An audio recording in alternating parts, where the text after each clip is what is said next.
এই যে শোনো, আমি তাসকিনের মতো সবার ক্রাশ না, আশরাফুলের মতো তোমার জীবন থেকে হারিয়ে যাব না। তুমি আমাকে মুশফিকুর রহিমের মতো বিশ্বাস করতে পারো, আমি কিন্তু মাহমুদুল্লাহ রিয়াদের মতোই বিশ্বাসী। হয়তো আমি মাঝে মধ্যে রুবেল হোসেনের মতো ভুল করে বসবো, সাথে সাথে মোস্তাফিজুর রহমানের মতো বোলিং করে তোমাকে খুশি করিয়ে দিব।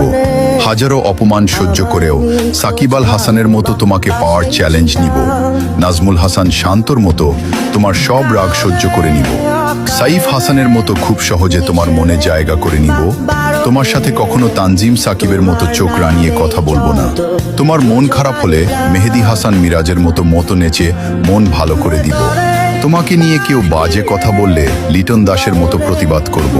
আমি হয়তো আপিপের মতো কিউট না, নুরুল হাসান সোহানের মতো হ্যান্ডসাম না, আমি হয়তো তাওহিদ হৃদয়ের মতো রোগা, কিন্তু আমি মাশরাফি মর্তুজার মতো লয়াল।